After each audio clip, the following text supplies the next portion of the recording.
All right, guys, I appreciate you having me out. I don't know if you know my name. I'm Chase Crocker. I'm working with Wrestling Mindset. Just a quick question for you. How many people have heard of the company? Heard of Wrestling Mindset? I know we chatted about it earlier. Follow Instagram. We're on Snapchat. We have Twitter. Pretty much Facebook. So if you're any kind of social media platform, you can find our content, and we're pushing out stuff daily. And basically, it's all wrestling related, and it's helping you become a little bit more mentally tough as far as the sport of wrestling goes. Now, the first question we always like to ask, I asked the coaches, Coach Watkins gave me his opinion. I'm going to take some of the older people that have wrestled a while. I know we got a young group in here. What % of the sport do you believe is mental? So take about 10 seconds and look at your neighbor and tell them, and then I'm going to ask somebody. So 10 seconds, think about it, go. 96. Too much. Yeah, you talking? Yes, sir. All right, Jackson, what you got? What's the number?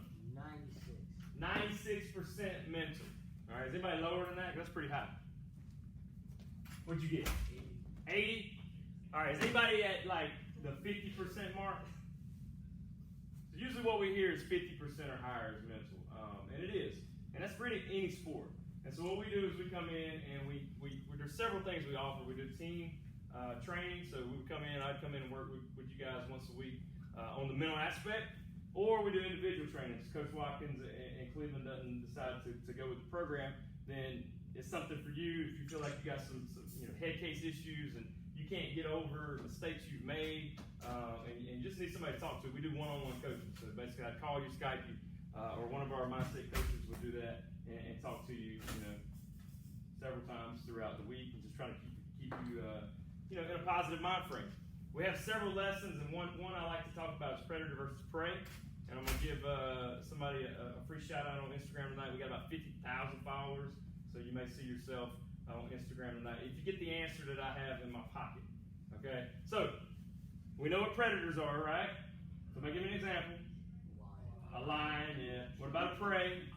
A deer, whatever a lion. A gazelle. Who eats the gazelle? The lion, good. So, I want the best answer you can give me, and there's only one. What's the most baddest, toughest, meanest predator in the world? A hippo. A human. You said a what? A hippo? What'd you say? Human. Gorilla. That is one of the correct answer is you. All right? You are the baddest predator in the planet. What we figured out is something that helps you remember it. Predators have eyes in the front. That means they like to hunt. Or you look in the mirror, where's your eyes at? In the front. So you are a predator. And then their prey are animals that have what? Eyes on the predator. Eyes on the side. So you've heard it before?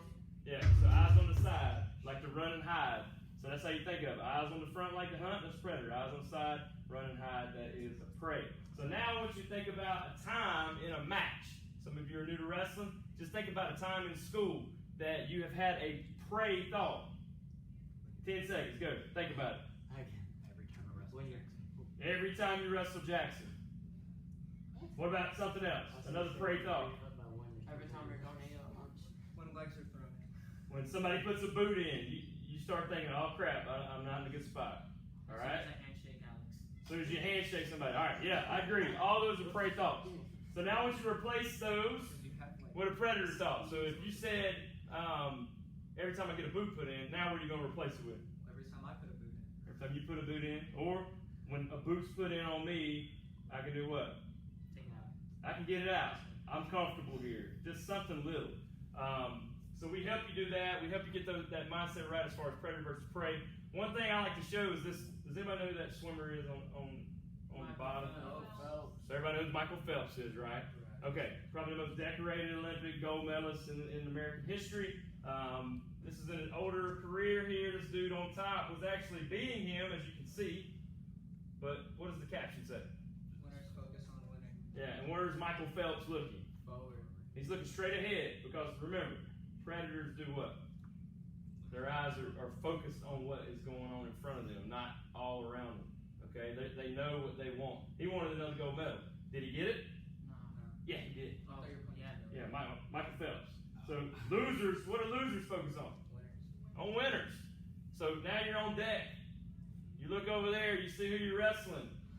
He's third in the state. She's third in the state. What are you thinking now? Oh crap. How many people are thinking that? Honestly, it's something it ain't. So we got to fix that. All right? If you think 90%, 96% is mental, then you could be right. You might have beat yourself right before you even get on the mat. It can happen. If you're giving him too much credit and you're thinking about the rankings, you can definitely lose that match before even wrestling the match. So when you start feeling those those prey thoughts creep in, you got to replace them. All right? How about this? A referee screwed you, man. You're about to win the match. A guy gets down. He tries to take you down. He's going around. He gives him 2. His time expires. But you know he didn't get it. How do you bounce back from that? Anybody got an answer? Moving on, don't let it happen again. How long does it take you to get over that feeling? Maybe the next day. Maybe if you got knocked out of the tournament. But what if you got a match coming up next? It's an individual tournament. You got to get rid of it instantly. And so we also help you develop what's called a reset button. And Coach used that terminology earlier. And I said, hey, you still my material. A reset button. But maybe it wasn't a match you lost. Maybe the guy scored on you first. Okay? So now what are you thinking? Am I out of this match? I hope you don't think that, because you probably will be if you do. But we've developed that reset button, and we help you develop that. So what we do is there's 2 ways. You can do a verbal reset button, which is like self-talk. How many people talk to themselves in their head? All right. Is that voice your voice? I'm not gonna lie. It might be Coach Watkins' voice. And he might be ingrained in your head. Get off your back. Throw in a half. You might be hearing that before he even says it. But most time, humans have their own voice in their head. And it can do 2 things. It can really propel them forward to success, or it can hold them back and they don't do anything. So we want to help you develop a reset button. You get scored on, that voice in your head's like, oh crap. If that's the voice you got, then we want to help you get a reset button. Positive self-talk. All right, that's okay. I got the next point, or I'm going to get the reversal, or I'm going to get an escape and then a takedown. Whatever. What about something that's physical? How would you do a physical reset button? Maybe. I saw this week I talked to another club or a team, and a guy slapped himself in the face. Is that something maybe you've done before? Yeah. Maybe slap your legs, and that kind of gets your mind focused back on the present moment. So we want you to be in the present moment. We want you to have a reset button that gets you in the present moment. Other sports, like baseball, you make a mistake. If you're thinking about that the whole time, the ball's coming back at you. So we don't just do wrestling, we do all sports. But it's important. A reset button's important to have. What about in school? You might have those predator thoughts and those prey thoughts come up too. So really our goal at Wrestling Mindset is real simple. The mission statement is we want to make you a better wrestler because that's your sport. We want to make you a better athlete. A better student, and we want to make you a better person. So it's a program that's going to help you in all those areas.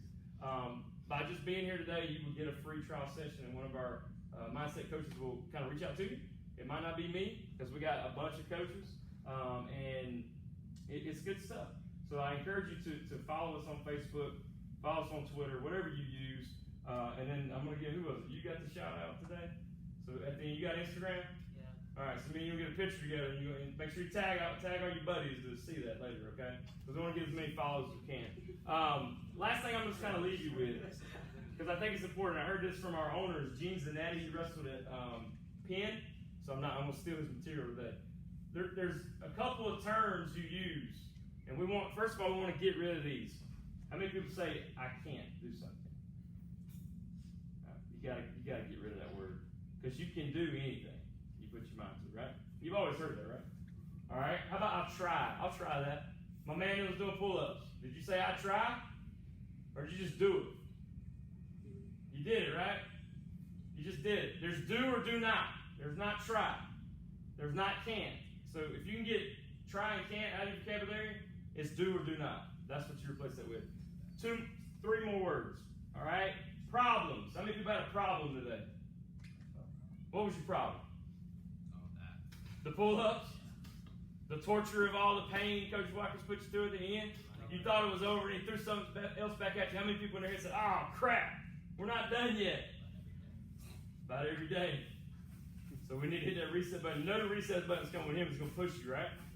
He's going to make you tougher. He wants to break you so in a match, you're ready for that. Because it ain't going to be easy. It ain't going to be easy. So is that a problem though? No. Get rid of the word problem. It's now a challenge.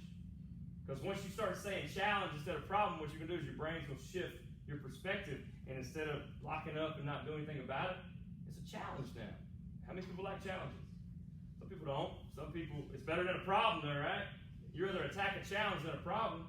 You get a flat tire, what do? You got a problem or a challenge? You got a challenge, good. So get rid of problem. You're sticking with challenge now. Next one, worry. How many people worry? All the time. Do you? Yes, sir. Does everybody use that word? All right, we got to lose it, right? Here's the word for you, focus. So you're not worried about the test tomorrow. You're focused on the test tomorrow. You're not worried about making weight. You're focused on making weight. You're gonna do what you have to do. It's not a problem. It's a challenge that you're focusing on. You're not worried about a problem now. You understand? Everybody got that? Last one. What was it? I'm drawing a blank now. Boom, boom, boom.